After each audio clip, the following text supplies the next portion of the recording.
નમસ્કાર, હું Suraj Patel, pioneer primary school Patan, ધોરણ 5, વિષય પર્યાવરણ, પ્રકરણ નંબર 14 કે જ્યારે ધરતી ધ્રુજી ઉઠી, એના વિશેનો આપણે અભ્યાસ કરવાના છીએ.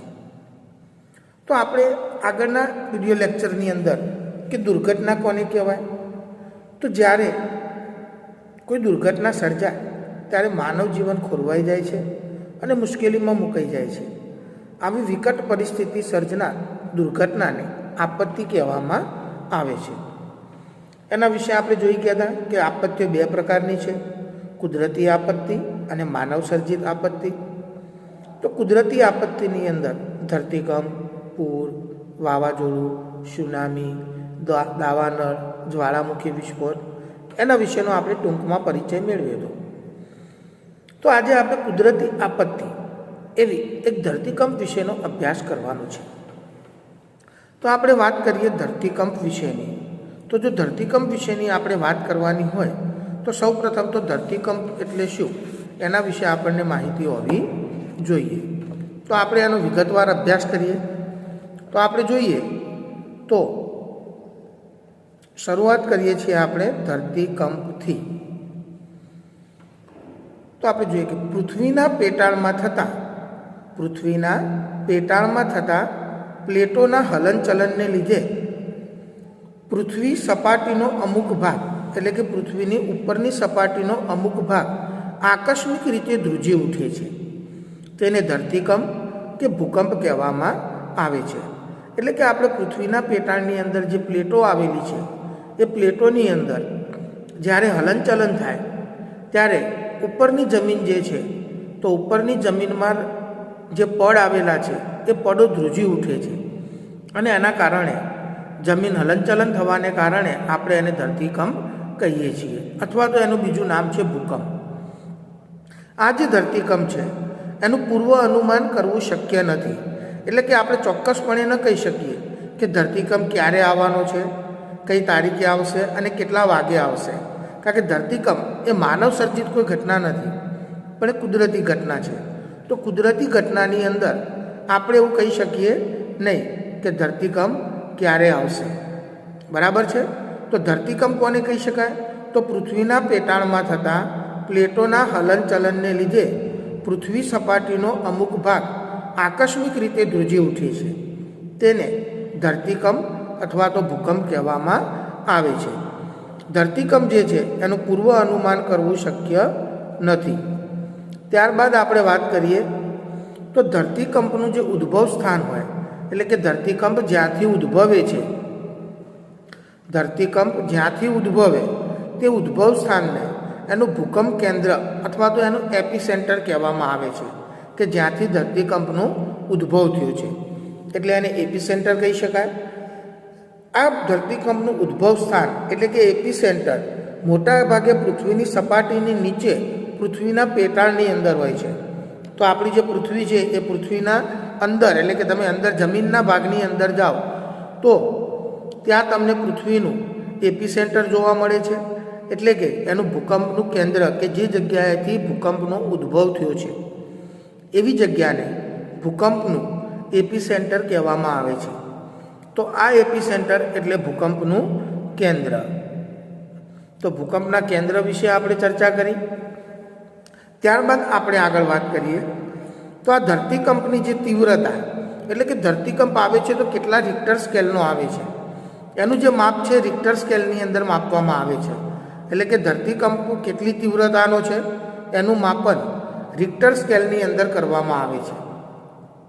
વિનાશક હોય તેવા ધરતીકંપની રિક્ટર સ્કેલ પર તીવ્રતા 7થી વધુ હોય છે. કે જે ધરતીકંપની તીવ્રતા 7 રિક્ટર સ્કેલથી વધુ હોય તો તે ધરતીકંપ આપણને નુકસાન પહોંચાડી શકે છે.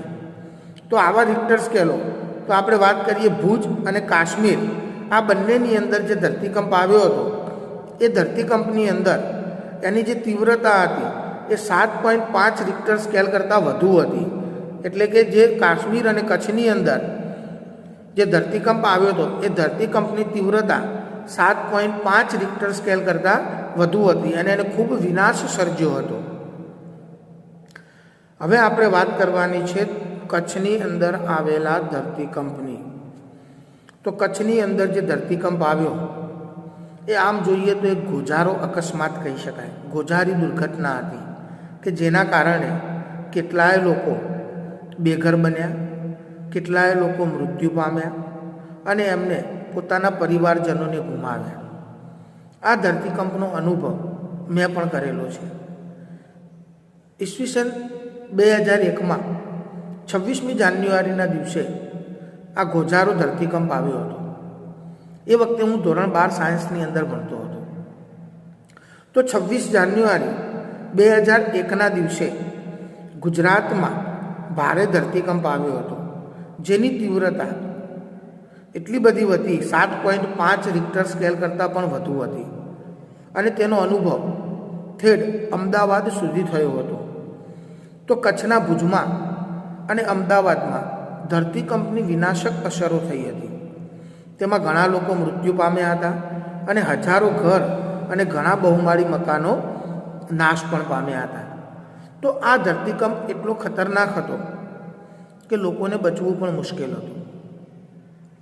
અમે પણ ભુજની અંદર 3જા માળે રહેતા હતા. ધરતીકંપ આવવાના કારણે અમે પણ એક વખત જ્યારે ધરતીકંપ આવ્યો અને ધરતી આખી ધ્રુજી ઉઠી, અમારું મકાન પણ ધ્રુજવા માંડ્યું, તો એ વખતે અમને કંઈ સૂઝ્યું નહીં કે અમારે શું કરવું. પણ અમે એક સમય સૂચકતા સાચવી અને અમે બધા લોકો અગાસીમાં જતા રહ્યા. અગાસીમાં જવાને કારણે એક ફાયદો એવો થાય કે અગાસીમાંથી તમારા ઉપરથી તો કોઈ વસ્તુ તમારા ઉપર પડવાની નથી. જો તમે સીડીથી ઉતરવા જાઓ અને બિલ્ડિંગ દબાઈ જાય તો તમે બધા મૃત્યુ પામો. એટલે અમે બધા અકસ્માતથી બચવા માટે અગાસી ઉપર ચડી ગયા. ત્યાં ધરતીકંપમાં અમે અમારી સામે ઘણા મોટા મોટા બિલ્ડિંગો હતા. એ બિલ્ડિંગોની નજર સામે અમે જો નજર નાખી તો એ બિલ્ડિંગો ધડામ ધડામ કરીને નીચે પડતા હતા અને કેટલાય લોકોના ચીચકારીઓના અવાજ આવતા હતા કે એ લોકો જોર જોરથી ચીસો પાડતા હતા કે બચાવો બચાવો બચાવો. પણ એ વખતે અમને બચાવવાવાળું કોઈ નહોતું, કારણ કે આવો અકસ્માત, આવો ધરતીકંપ કોઈએ પહેલાં અનુભવેલો નહોતો. એટલે લોકોને સૂઝ્યું જ નહીં કે અમને શું કરવું અને એના કારણે કેટલાય લોકો મૃત્યુ પામ્યા અને કેટલાય લોકો બેઘર થયા. પણ આ જે ઘટના બની એ કચ્છની અંદર એક ગોઝારી ઘટના કહી શકાય. 26મી જાન્યુઆરી 2001ના દિવસે જે લોકોએ પોતાના સ્વજનો ગુમાવ્યા, એ સ્વજનો ગુમાવવાનું દુઃખ માત્ર એ લોકો જ સમજી શકે. આપણે માત્ર ને માત્ર પાઠ્યપુસ્તકમાં ભણીએ છીએ. તો એ વખતે જ્યારે ધરતીકંપ આવ્યો ત્યારે લોકોને રહેવા માટે પોતાને ઘર નહોતું. તો આવું ઘર નહોતું તો એ લોકો રહેવાની વ્યવસ્થા કેવી રીતે કરી? તો એ લોકો ખુલ્લા મેદાનની અંદર રહેવા લાગ્યા અને ખુલ્લા મેદાનની અંદર રહેતા થોડો સમય ત્યાં પસાર કર્યો. પછી કેટલીક સેવાભાવી સંસ્થાઓ એમની મદદે આવી, એમને જમવાનું અને બીજી બધી સગવડો પણ એમને પૂરી પાડી. તો આવી સગવડોના પરિણામે એ લોકો પોતાના જીવનને વળી પાછું ધબકતું કરી શક્યા. તો આ જે ધરતીકંપ આવ્યો એ ધરતીકંપનો અનુભવ ત્યાં કોઈ વ્યક્તિ કચ્છની અંદર રહેલું હોય, તમારા કોઈ સગા સંબંધી, તો તમે એની પાસેથી પણ માહિતી મેળવી શકો છો. મેં પણ આપી તમને માહિતી. તો કે મારા કુટુંબીજનોમાં કોઈએ પણ પોતાનો જીવ ગુમાવ્યો નહોતો, પણ હા ચોક્કસ અમારા મકાનો પડી ગયા હતા. એટલે અમને રહેવાની સગવડ નહોતી મળી. અમે થોડા દિવસ ટેન્ટમાં રોકાણા અને ત્યારબાદ અમે અમારા વતનમાં પરત ફર્યા અને ત્યારબાદ અમે અમારું જીવન જે હતું એ ફરીથી ચાલુ કર્યું.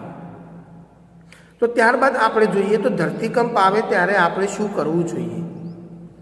તો જ્યારે ધરતીકંપ આવે ત્યારે આપણે ચોક્કસ પ્રમાણની અંદર પગલાં લેવા જોઈએ. તો ધરતીકંપ આવે તો સૌ પ્રથમ આપણે શું કરવું? તો પહેલું જો શક્ય હોય તો ઘરમાંથી બહાર નીકળી અને ખુલ્લા મેદાનમાં જતા રહેવું. જો બિલ્ડિંગમાં હોવ તો તમને નુકસાન થવાની પૂરેપૂરી સંભાવના છે. એટલે જો તમારું મકાન નીચે હોય તો સૌથી પહેલું તો ઘરમાંથી બહાર નીકળી અને ખુલ્લા મેદાનમાં જતું રહેવું, એટલે તમારા ઉપર કોઈ વસ્તુ પડવાનો ભય ન રહે. બીજું, ઘરની બહાર ન જઈ શકો, કદાચ તમે બિલ્ડિંગમાં રહો છો અને ઘરની બહાર ન જઈ શકો તો કોઈ ટેબલ જેવી ભારે મજબૂત વસ્તુ હોય એની નીચે તમારે આશરો લેવાનો, અથવા તો પલંગ નીચે પણ આશરો લઈ શકો અને ધ્રુજારી બંધ થાય ત્યાં સુધી રાહ જોવાની. કે ચાલુ ધ્રુજારીની અંદર કોઈ દિવસ સીડીમાંથી ઉતરવું નહીં. અને જ્યારે ધરતીકંપ થાય ત્યારે ગભરાઈ અને બિનજરૂરી દોડાદોડ પણ ન કરવી. જો બિનજરૂરી દોડાદોડ કરો તો શું થાય, તમે સીડી ઉતરવાનો પ્રયત્ન કરો અને બિલ્ડિંગ જ્યારે બનાવેલી હોય ત્યારે એમાં સૌથી પહેલી સીડી તૂટે છે. આ અમારો અનુભવ છે કે ધરતીકંપની અંદર સૌથી પહેલું તૂટવાનું કાર્ય થાય છે સીડીનું. એટલે બિનજરૂરી દોડાદોડ પણ ન કરવી. તો ત્યારબાદ આપણે વાત કરીએ આગળ કે ધરતીકંપની નોંધ જે છે એ ભૂકંપ આલેખન એટલે કે સિસ્મોગ્રાફની અંદર લેવામાં આવે છે. સિસ્મોગ્રાફ નામનું જે સાધન હોય એની અંદર ધરતીકંપ માટેનું આલેખન કરવામાં આવે કે કેટલી રિક્ટર સ્કેલનો ધરતીકંપ હતો.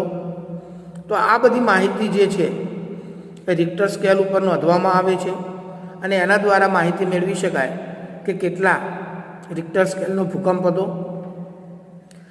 ત્યારબાદ જ્યાં ધરતીકંપની શક્યતાઓ વધુ હોય છે કે જ્યાં ધરતીકંપની શક્યતાઓ વધુ હોય છે તેવા લોકોએ ભૂકંપ સલામત હોય તેવા મકાનો ઊભા કરવા. એટલે કે ભૂકંપની અંદર પણ કોઈ નુકસાન ન થાય તેવા મકાનોને બનાવવા. એના માટે તમે આર્કિટેક્ચર કે એન્જિનિયરનો સંપર્ક લઈ અને તમે એ પ્રકારના મકાનોનું નિર્માણ કરાવી શકો છો. તો આજના આ વિડીયો લેક્ચરની અંદર આપણે ધરતીકંપ એટલે કે ભૂકંપ વિશેનો અભ્યાસ કર્યો. તો આ ભૂકંપ વિશેની માહિતી તમારે એકત્રિત કરવાની છે. અને ભૂકંપ કોને કહેવાય, ભૂકંપમાં કયા કયા પ્રકારનું નુકસાન થાય અને ભૂકંપથી બચવા માટે આપણે કેવા પ્રકારના પગલાં લેવા જોઈએ એના વિશેની જે નોંધ અહીંયા છે વિડીયોમાં એ તમારે તમારી જાતે તૈયાર કરવાની છે અને એને તમારી નોટની અંદર લખવાની છે. ઓકે, ચલો, થેન્ક યુ.